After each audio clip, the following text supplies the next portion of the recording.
Olá pessoal, tudo bem? Meu nome é Ana Tessia, eu sou mestranda em Educação pela Universidade Federal de Viçosa e este trabalho é fruto da minha dissertação, que ainda está em andamento, e o título deste trabalho é Os documentos elaborados pela Secretaria Estadual da Educação do Estado do Tocantins para a implementação da reforma do ensino médio.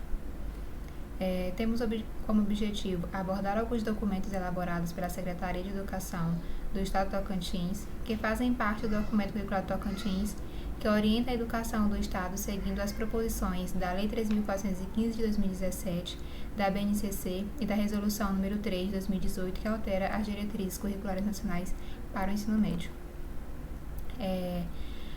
A minha dissertação, ela faz parte de um projeto maior, né? Então, este trabalho também faz parte deste projeto maior, que pesquisa vários estados, né? Então, nós temos outros mestrandos também pesquisando em vários estados sobre a implementação da reforma do ensino médio. E teve apoio da Fundação Amparo, da Fundação de Amparo à Pesquisa do Estado de Minas Gerais, que é a FAPEMIG, tanto este trabalho como a minha dissertação. Então, como metodologia, nós temos uma abordagem qualitativa com recorte para pesquisa bibliográfica e análise documental. Então, os documentos analisados aqui foram a Resolução número 169 de 2022, as orientações pedagógicas para o currículo do novo ensino médio durante o segundo semestre de 2022, o relatório de implementação do novo ensino médio no Estado do Tocantins, produto 8.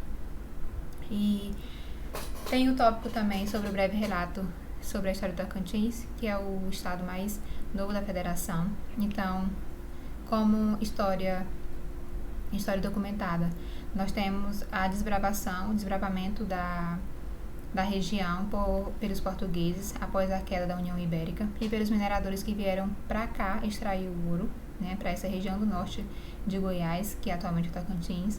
E esses mineradores começaram atrito com a coroa por conta do quinto, que era 20% do ouro extraído, que foi exigido pela coroa a esses mineradores.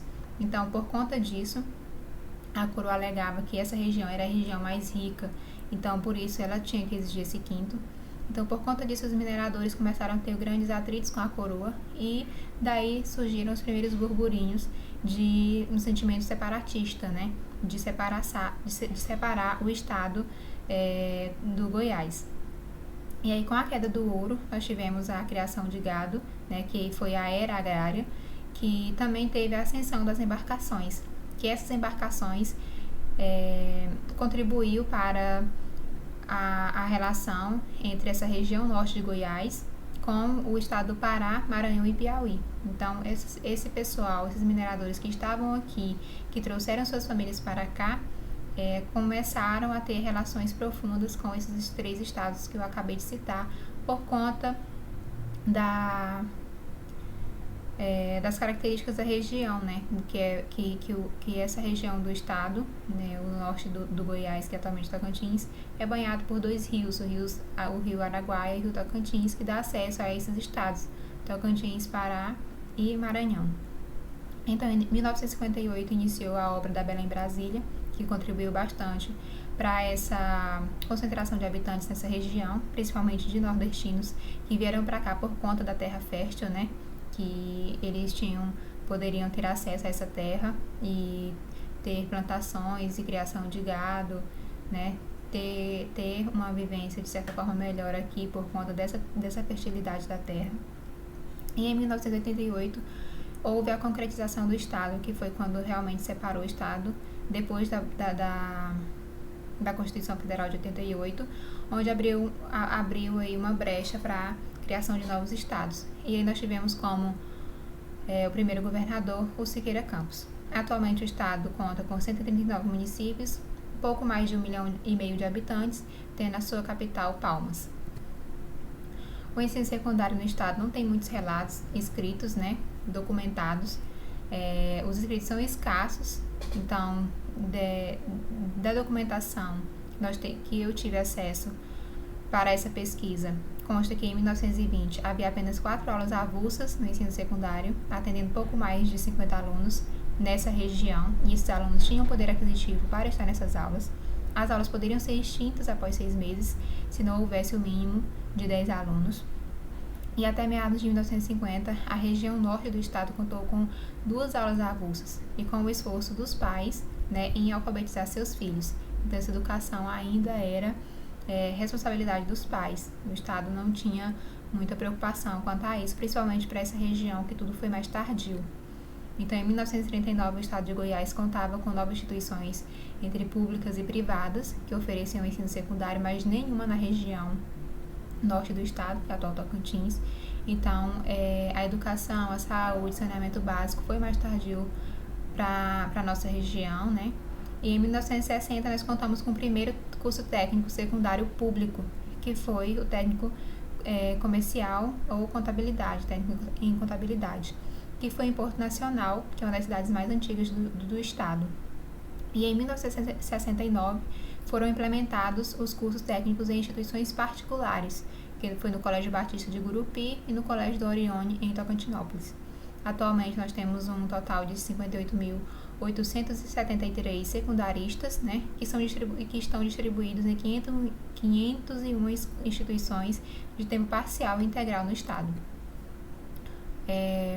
Os documentos norteadores da Secretaria Estadual de Educação. Então, o DCT ele foi aprovado em 2021, né, pela resolução número 108 e instituído pela resolução número 169 em 2022. Esse DCT, que é esse documento curricular do Tocantins, ele está organizado em 5 cadernos, e esses cadernos estão distribuídos em tópicos. Então, o tópico 1, disposições gerais, tem o caderno 1, pressupostos teóricos e filosóficos. Tópico 2, formação geral básica, tem o caderno 2, que são das áreas do conhecimento. O tópico 3, itinerários formativos, que está distribuído em 2 cadernos, caderno 3 e 4. O 3, trilhas de aprofundamento por área do conhecimento, e o 4, por eletivos e projeto de vida, que é o âmago desse DCT.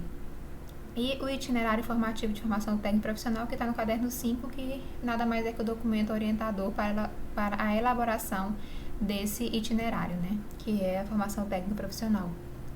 E a resolução, né, ela afirma, traz uma assertiva muito forte, que é o seu artigo 3, que é o parágrafo 2, onde diz que esse documento, né, que é o DCT, é norteador de procedimentos e fundamentos que visam subsidiar a prática educacional, considerando a pluriculturalidade, a diversidade étnica e as peculiaridades locais, contextos, culturas, concepções amazônicas e tocantinenses dos diferentes povos que compõem a população do estado. No entanto, o que traz esse DCT? Esse DCT traz 39 eletivas, no qual apenas uma está destinada às questões culturais e não é direcionada às escolas indígenas, porque nós temos eletivas que tratam das questões culturais, mas é destinada às escolas indígenas. E essas eletivas elas podem ser presenciais ou não, vai depender muito das condições da escola, né? E essas eletivas, de acordo com o documento, o aluno tem que escolher ela de acordo com o seu projeto de vida. Então, conta na resolução que o DCT vai trazer questões culturais, locais, regionais, amazonense, tocantinense, mas o que consta é um portfólio de eletivas que traz temas contemporâneos como empreendedorismo, competências, autonomia do jovem. E essas questões culturais, elas se perderam no meio dessa tentativa de trazer essas questões contemporâneas. No relatório que foi aqui analisado, né, então, consta que há uma preocupação com a aprendizagem por meio do desenvolvimento de competências e habilidades. Então, essas competências e habilidades são trazidas do meio empresarial desde a década de 80, 90, e nós temos a Marisa Nogueira Ramos, que trata profundamente sobre isso. E esse mesmo relatório afirma ainda que as competências socioemocionais devem estar pautadas nos 4 pilares de educação presentes no relatório de Delors, que é aprender a conhecer, aprender a ser, aprender a fazer, aprender a conviver, que estão muito presentes no perfil de trabalhadores exigidos pela contemporaneidade, né? Que é um trabalhador que saiba conviver, que seja passivo, mas também que seja proativo. Então, que saiba conviver com o outro, que tem essas competências socioemocionais desenvolvidas. Então, são questões empresariais que estão sendo trazidas para dentro da sala de aula. Esse documento deixou claro essa assertiva de que esses termos estão a todo instante sendo desenvolvidos dentro da educação, mesmo sendo termos usados, trabalhados dentro do meio empresarial. E aí é uma preocupação também de Vieira e Feijó, quando eles afirmam que colocar o conhecimento escolar a serviço do desenvolvimento de competência é uma forma de redução dos saberes sociais à condição de simples objetos a serviço da sociedade de mercado, o conhecimento como mercadoria, né? Então, a partir do momento que você reduz saberes sociais e passa a oferecer uma educação superficial, rasa, fragmentada, e aí dita também por organismos internacionais, com um perfil mais de venda, né, onde todo mundo tem o seu capital ali gerando nos livros, na formação dos professores, na estrutura das escolas, oferecimento de cursos técnicos, né, quando a pública e o privado faz parceria. Então, essa educação, ela se reduz os saberes sociais, ela reduz os saberes sociais e começa a ser dita como apenas uma mercadoria, né? Uma coisa de mercado que está ali que você vende e a outra pessoa compra, e aí tem uma qualidade, tem uma que tem qualidade social boa, tem outra que tem qualidade não tão boa assim. E aí, quando a gente fala de qualidade social, nós estamos falando de qualidade social da educação quando nós temos os dois extremos, né? O interno e o externo, onde há uma preocupação também com a vida particular do aluno, né? O que ele come, onde ele dorme, como que ele vive, como ele chega à escola, que são questões muito importantes para o desenvolvimento dessa criança e desse adolescente. E nós chegamos à conclusão de que os documentos analisados seguem a mesma linha das políticas educacionais, a BNCC e a reforma, né, que estão em evidência no momento, e o que o DCT também, segundo os documentos aqui abordados, expressa apenas um resumo do que está posto, né?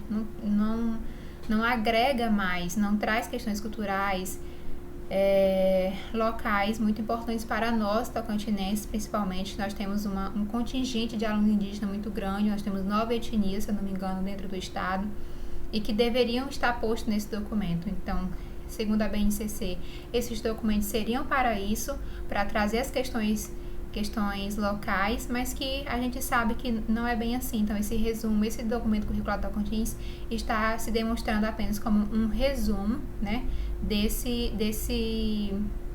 dessa legislação vigente, né, dessas políticas vigentes. E o que era para ser posto no DCT, como as questões camponesas, nós temos um índice muito grande de alunos camponeses, nós temos um índice muito grande de indígenas e quilombolas e ribeirinhos também, mas que em nenhum momento foi dado ênfase, assim, com grande profundidade nesses documentos. Era isso, e eu agradeço muito a oportunidade, muito obrigada, e um bom evento a todos e a todas.